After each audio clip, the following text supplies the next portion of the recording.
saya barusan baca. Oke. Makasih. Silakan. Ya, makasih Pak.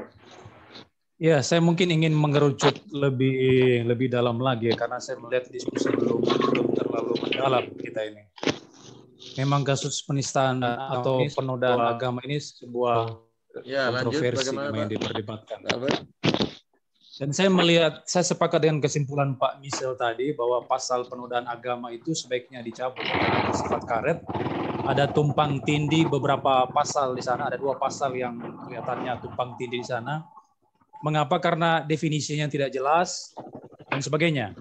Tapi jika seandainya pasal itu masih terus mau diterapkan di negara kita, maka saya akan mencoba melihat beberapa argumentasi yang dibangun oleh pihak-pihak tertentu terhadap pasal tersebut. Ada 2 argumen yang dia bangun di sana. Yang pertama, bahwa penistaan agama ini merupakan delik aduan. Delik aduan itu artinya bahwa harus ada yang melaporkan itu baru bisa diproses hukum. Nah, saya akan mencoba mengangkat kasusnya Pak Yahya Waluni di sini, Ustadz Yahya Waluni. Kalau kita mau berdasarkan argumentasi delik aduan, itu sudah terpenuhi untuk kasus Pak Yahya Waluni karena itu sudah dilaporkan. Sudah dilaporkan oleh beberapa orang di sana. Sudah dilaporkan misalnya oleh Pak Darius Sahelang, laporan polisinya itu 27 Agustus 2019.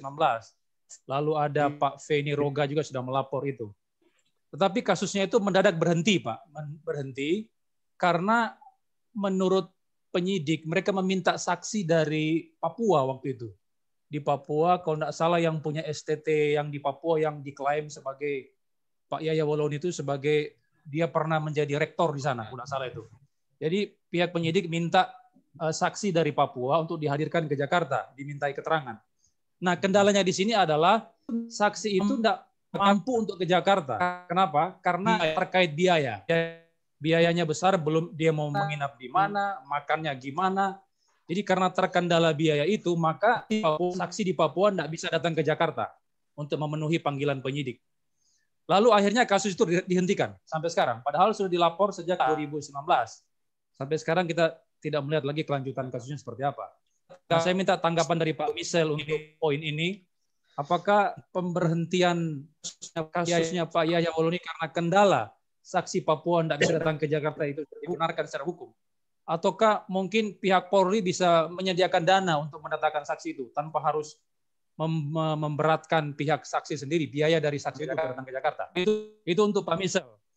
Terus untuk Pak Primadi, ini ada argumentasi yang kedua dari Pak yang dikemukakan oleh Pak Primadi ketika saya terlibat diskusi dengan beliau di Facebook. Jadi itu adalah argumentasi tentang ruang publik yang didasari pada 156A KUHP. Nah, kalau saya membaca pasal itu memang kelihatannya posisi Pak Pri itu tepat ya, karena ada kasus itu bisa diproses ketika itu dinyatakan di ruang publik, bukan di internal kalangan tertentu. Misalnya kalau Yahya Waluni melakukan ceramah di masjid, memaki-maki ajaran Kristen, menyerang posisi Kristen, itu tidak masalah menurut Pak Pri. Karena itu di intern umat Islam. Dan itu tidak disebarkan di ruang publik. Misalnya dimasukkan ke YouTube, kayak si Paul Zhang itu kan dia dimasukkan ke YouTube itu.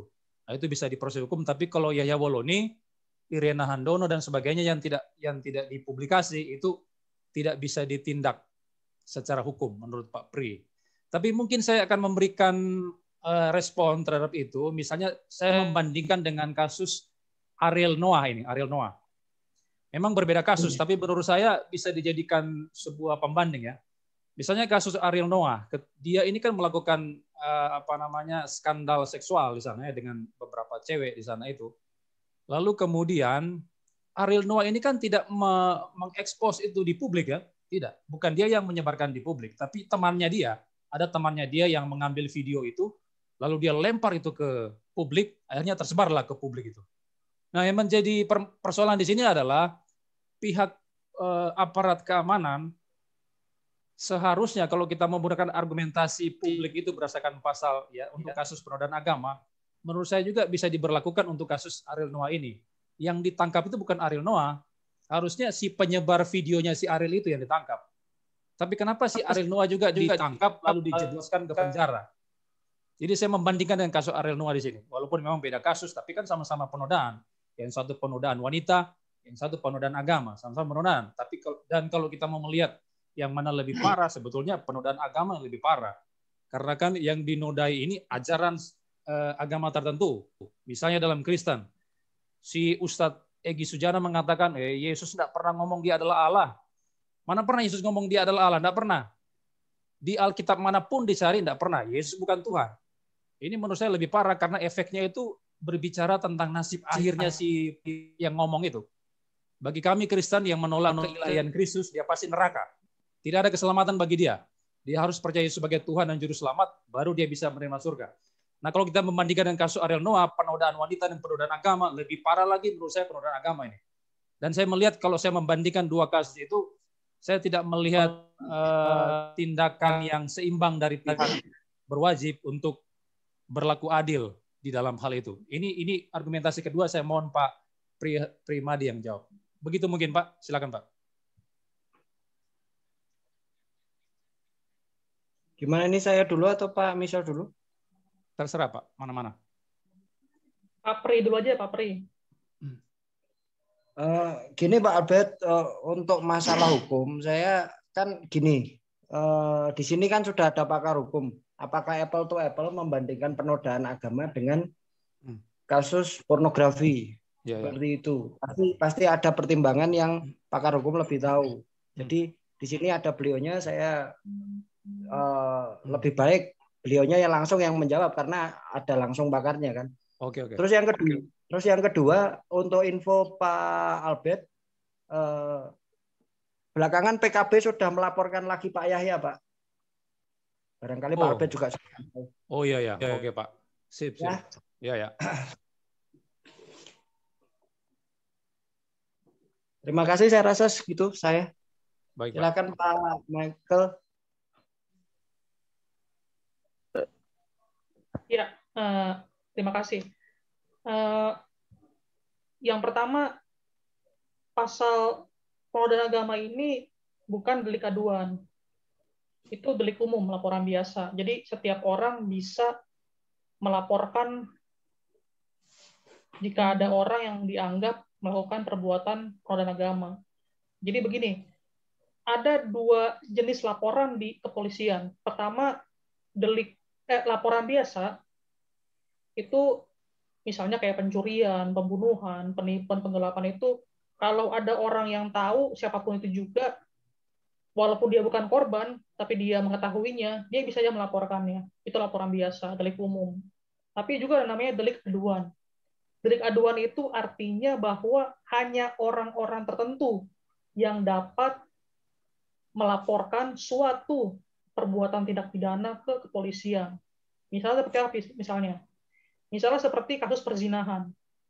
Nah, itu tidak bisa, misalnya ada laki-laki A dan perempuan B, bukan pasangan suami istri gitu loh kan, atau dia masih memiliki ikatan pernikahan yang sah dengan pasangannya, melakukan perbuatan perzinahan di sebuah tempat gitu loh kan, dan ketika itu ada orang lain yang bukan keluarga dari kedua orang tersebut melaporkannya ke pihak berwajib, itu tidak bisa. Yang hanya bisa melaporkan perzinahan itu adalah misalnya istri dari si pezina atau suami dari si pezina. Itu yang hanya bisa melaporkan. Nah, itu perbedaannya antara laporan biasa dan laporan dan delik aduan. Jadi sebenarnya pasal penodaan agama ini adalah termasuk dalam kategori laporan biasa, delik umum. Artinya siapapun juga bisa melaporkan jika ada orang yang dianggap atau diduga melakukan perbuatan pidana penodaan agama. Kedua, mengenai saksi. Ini saya baru tahu juga sih mengenai hal ini gitu loh kan. Cuman kita harus melihat dulu gitu loh kan bahwa saksi ini dari pihak siapa gitu loh kan. Misalnya kalau saksi ini adalah saksi dari pihak pelapor, memang sudah menjadi kewajiban dari pihak pelapor bahwa kalau misalnya itu di Papua kan, ya memang harus diterbangkan ke pusat, ke Jakarta dalam hal ini gitu loh kan. Tapi sebenarnya bisa juga diadakan semacam kesepakatan dengan kepolisian kalau misalnya memang terbatas dengan kemampuan dana, adalah seharusnya bisa dilakukan penyidikan secara virtual. Entah melalui Zoom meeting kah atau seperti apakah itu karena bisa. Itu wajar. Tidak ada masalah seperti itu. Karena memang dalam proses BAP-nya kan memang harus dibutuhkan saksi gitu loh kan, supaya itu memenuhi alat buktinya itu gitu loh kan, supaya laporan ini bisa diteruskan menjadi misalnya si terlapor menjadi naik statusnya menjadi tersangka. Tapi kalau misalnya saksi itu memang saksi yang memang dibutuhkan sama Kepolisian Republik Indonesia dalam hal ini, ya seharusnya memang Polri yang membiayai akomodasi dari saksi tersebut untuk menunjang proses penyidikan yang dilakukan oleh Kepolisian Republik Indonesia dalam hal ini. Nah, makanya saya artinya yang pertama ada banyak cara yang bisa ditempuh. Kemudian ya seharusnya sih mungkin ya polisi juga mungkin harus bisa juga ya terlalu kaku lah dengan aturan main hukum ini gitu loh. Selama ada yang menyaksikan, ada yang disepakati, ya bisa dilakukan seperti itu. Nah, mungkin makanya ini yang menjadi semacam keraguan-raguan lah, semacam perasaan bahwa loh kok kayak begitu ya? Apa gara-gara ini karena Kristen gitu loh kan yang lapor, jadi seakan dalam tanda kutip dipersulit sama kepolisian. Nah, memang dalam hal ini memang kritik ke polisi juga memang harus seperti itulah, artinya jangan sampai menimbulkan syakwa sangka di masyarakat dalam hal ini. Contohnya misalnya dalam kelompok Kristen, dalam ketika dia merasa sudah melapor tapi kok tidak ada kelanjutannya. Dan seperti yang kemudian kedua, soal yang tadi sempat saya bilang juga kan bahwa memang kadang-kadang memang ketika kita melihat suatu laporan ini sepertinya lama, kita juga kurang tahu juga, tidak memahami apa proses yang terjadi di kepolisian itu sendiri, di penyidikannya gitu kan. Kadang-kadang memang terkendala dengan tempat yang jauh, terkendala dengan biaya, terkendala dengan waktu. Itu hal-hal yang memang pasti akan bertemu gitu loh kan. Dan polisi juga kan bukan cuma hanya ngurusin kasus ini doang gitu loh kan. Mereka juga ngurusin kasus-kasus yang lain gitu loh kan, dan memang tuh itu akan selalu menjadi PR mereka selama mereka bertugas gitu loh kan, harus ya. Sorry Pak, mungkin saya ada kasih pendapat Pak. Kalau memang kendala biaya Pak, dari Papua mau terbang ke Jakarta memang sulit karena harus terbang pakai pesawat, makannya, penginapan. Bisa enggak begini Pak, pihak Polda Papua periksa aja di Papua dia Pak, lalu hasil pemeriksaan dikirim ke pusat Jakarta, bisa enggak begitu Pak? Sebenarnya hal itu bisa dilakukan, Bung Albert. Jadi memang kalau memang terkendala tempat yang jauh, sementara Polda Papua bisa saja memeriksa apa sih saksi tersebut itu kan. Tinggal sekarang bagaimana kesepakatan antara Polda Metro Jaya dengan Polda Papua berkoordinasinya seperti itu kan. Yang memang tinggal diatur ya bagaimana baiknya gitu loh. Nah, makanya saya bilang kan orang sekarang aja kan kalau proses pengadilan pidana aja bisa melalui Zoom kok, bisa melalui virtual itu loh kan, untuk mencegah pandemi COVID ini kan. Kenapa untuk persoalan kesaksian yang memang dibutuhkan, kenapa enggak seperti itu? Selama tidak ada tekanan ya, selama tidak ada tekanan kepada saksi atau ancaman, nah itu ya silakan gitu loh. Dan memang kalau memang si saksinya juga merasa oke, ya nggak ada masalah seperti itu. Gitu, Pak Albert. Oke, makasih Pak. Di sini sedikit saya bertanya kepada Pak Mikael. Dalam proses peradilan itu apakah tidak ada dana yang dialokasikan untuk menyediakan saksi? Pertanyaan dari siapa ya? Pak Lincoln ya? Pak Lincoln ya. Iya. Apakah tidak ada dana ini ya, dari tingkat kejaksaan ya, atau dari tingkat kepolisian untuk menyediakan saksi, apa namanya, untuk mengakomodir saksi. Halo, Pak Lincoln, pertanyaannya Ya, diarahkan ke siapa, Pak Mikel ya? ke Pak Mikael ya. Pak Mikael, apakah tidak ada dana yang dialokasikan untuk menghadirkan saksi gitu bagi saksi sehingga apa namanya, sehingga ketersediaan saksi itu dipenuhi gitu kan, untuk mendukung proses hukum, kelanjutan proses hukum begitu. Kemudian apakah satu proses hukum, misalnya satu kasus itu tidak ada terkait tentang SP3. Misalnya kalau memang itu kasus seperti Yahya Waluyo ini memang sudah tidak hanya terkendala kepada saksi, itu apakah nanti misalnya ini itu kan terkesan diendapkan gitu kan, apakah di kemudian hari itu tidak bisa diungkit kembali begitu? Apakah membutuhkan SP3 kah atau bagaimana? Mohon ditanggapi Pak Mikael terkait kasus-kasus yang masih mangkrak gitu. Makasih. Ya, makasih Pak Lincoln. Jadi begini, yang pertanyaan pertama, apakah ada biaya untuk saksi? Maka tadi saya bilang gitu loh kan, saksi ini diperlukan dari pihak siapa? Kalau saksinya dari pihak pelapor, memang sudah tanggung jawabnya pelapor untuk membiayai saksi.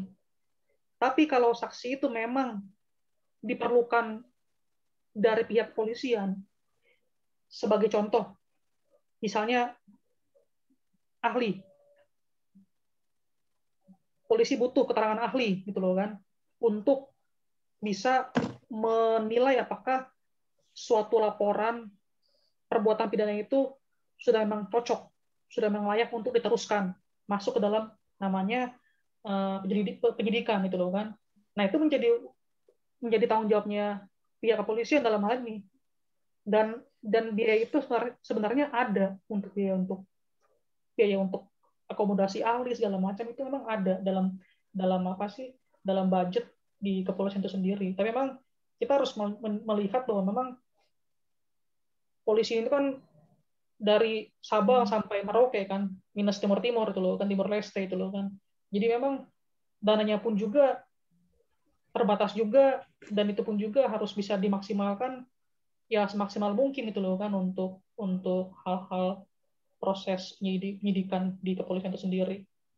Kemudian yang kedua, apakah suatu SP3 tadi itu surat penghentian penyidikan itu ya. Jadi begini, SP3 itu nggak bisa semena-mena, nggak bisa serta-merta. Jadi misalnya polisi melihat bahwa ini tidak, ini nggak bisa. Harus ada parameternya. Yang paling utama itu ketika SP3 itu dilakukan adalah misalnya si terlapornya, si tersangkanya itu meninggal dunia. Jadi nggak mungkin dong dimajukan, prosesnya dilanjutkan. Makanya harus di SP3. Nah, sekarang dengan kasus-kasus yang dalam tanda kutip mangkrak gitu loh kan, apakah kedepannya berpotensi untuk di SP3 kan? Ya bisa saja gitu loh kan. Tapi kalau bisa itu di SP3, bisa nggak kita hidupkan kembali? Ya bisa juga. Ada dua cara. Yang pertama, kita mengajukan pra peradilan terhadap SP3 tersebut. Di KUHP mengatur hal itu. Bahwa pra peradilan itu bisa menjadi alat untuk membuka kasus yang sudah di SP3. Karena makanya tadi saya bilang SP3 itu harus ada pedomannya, harus ada alasannya gitu loh kan, bahwa itu di SP3. Dan kedua, dari pihak kepolisian itu sendiri. Ketika memang kasus itu ternyata membawa suatu hal yang dapat merugikan kepentingan masyarakat secara umum, ya itu dibuka kembali gitu loh kan, SP3 tersebut sama kepolisian. Nah, makanya polisi pun juga nggak bakal juga gegabah ketika melakukan SP3 terhadap kasus-kasus yang mangkrak. Karena begini, tim penyidik yang memeriksa kasus-kasus ini itu loh kan, itu pun dituntut juga harus bisa menyelesaikan kasus tersebut itu loh kan. Kalau ada satu kasus yang masih terbengkalai atau belum kelar, itu jadi penilaian negatif juga di tim, di polisi jadi itu sendiri dan di timnya gitu loh kan, dalam hal ini. Itu sih paling Kon.